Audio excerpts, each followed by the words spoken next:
Hello, everyone. My name is Danielle Lee, and I'm here to talk about what it means to be in the balance and how theorists find a balance and blend of story and fact, and how Erikson is the epitome of this ideal. To start off, I want to talk about the differences between human beings, something that you guys probably all already know, how we're all very different from one another. Basically, if you think about things like where we live, what we wear, who our friends are, what we look like, and actually, that's not completely true because they're twins, and twins literally look the same. And so, even though they look the same, they're different, but just a little haha for you. Or even like things like our fingerprints. Police stations and organizations like that will use a fingerprint to identify a specific person because nobody's fingerprint is the same. And so that's important to note. But when we put these things together, they're able to help us tell each other apart. And that's something really important to note. But no matter what, one thing we all have in common is that we all have a story that's unique and relevant to us and helps us to shape our perspectives. Google defines story as an account of past events in our lives. And story is the thing that helps to shape our interests, responses to different circumstances, events, and stimuli, and helps us to establish our own perspective.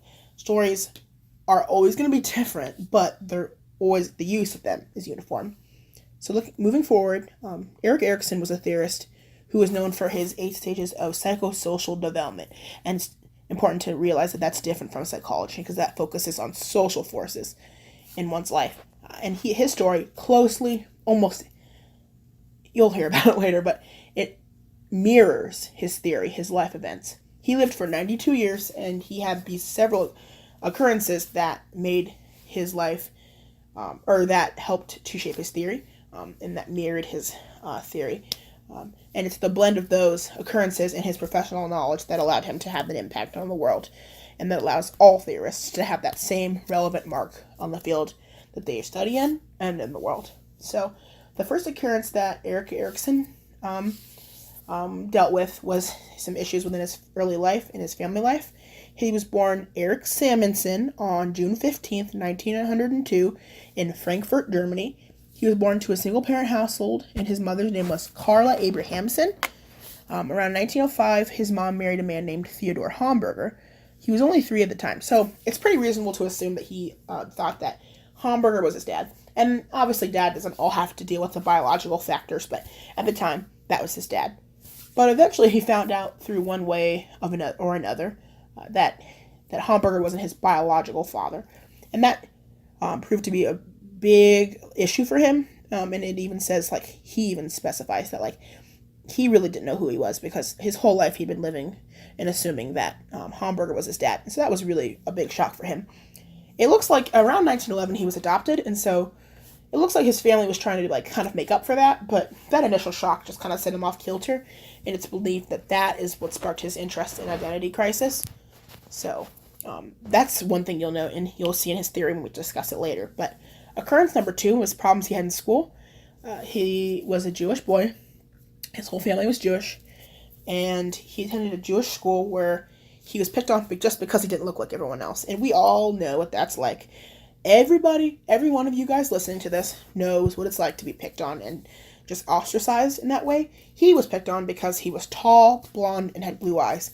Just the things that they thought were out of place at the time. And he was called a Nordic, which I found out was a race prominent in Scandinavian countries, and that's what he looked like. And then in grammar school, he was picked on for being Jewish by the non-Jewish kids. So it's like no matter which way you look at it, he was pretty much just kind of thrown out to the sharks. He just was not accepted or validated. And you'll learn later on, or you're aware that it's as you get older, the importance of adult validation decreases, and so kids start to really look to each other for that, and he just was not getting that, which you can see later on into his early 30s poses a problem for him. And occurrence number 3 deals with his professional development, and when he met a lady named Anna Freud. For his early 20s after he graduated high school, he wasn't a very successful high school student because of all these factors. He was invited by a friend to teach art at a progressive school in Vienna. It was there that he met Anna Freud, and Anna Freud is the daughter of Sigmund Freud, who's the founder of psychoanalysis, and he's pretty notable. And this is a program that you had to be invited to to learn in. And so that was really good for him. He needed that. His rapport with children was the reason he was asked to join. He studied at the Vienna Psychoanalytic Institute as well as with the Montessori Association, and he received a certificate from both places. This would be the only professional certificate Erik Erikson ever got. No doctorate, no bachelor's degree, no, not even an associate's, like a 2-year degree. It was these certificates only. And it was funny to think about it because he taught at Harvard and Yale. And you would think that like these are people that have multiple doctorates, but no, he didn't. So that's really interesting to think about.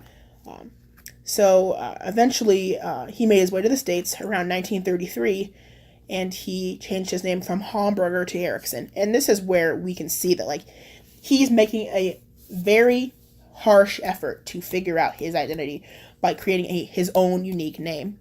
And also it said that his last name is Hamburger when he came to the States, and that he didn't want to be called Hamburger anymore, which is kind of funny. But this is what people think was his first step to getting his identity. He taught at Yale and Harvard for 2 years between the two, and relocated to California eventually by 1939, where he opened up a practice for psychoanalysis and began working for the University of California. It's then around 1950, his last year, in fact, working for that university, that he published a book titled Childhood in Society, and it's this book that he kind of just laid out the theories that he's most known for. And it's here that his occurrences and his course of life and everything that he went through, it's where it culminates with what he studied in life and the things that he went through.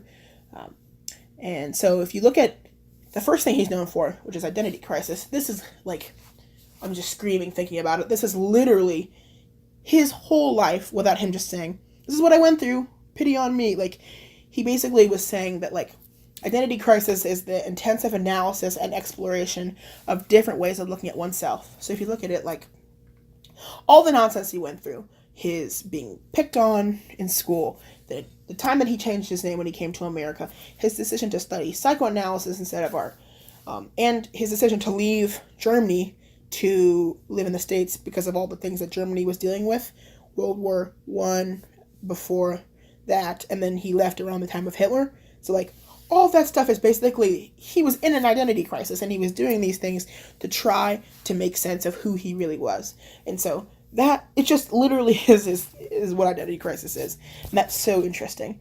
And then his 8 stages of psychosocial development are basically, like, him explaining that he knows what he dealt with, and this is what humans need to avoid dealing with identity confusion.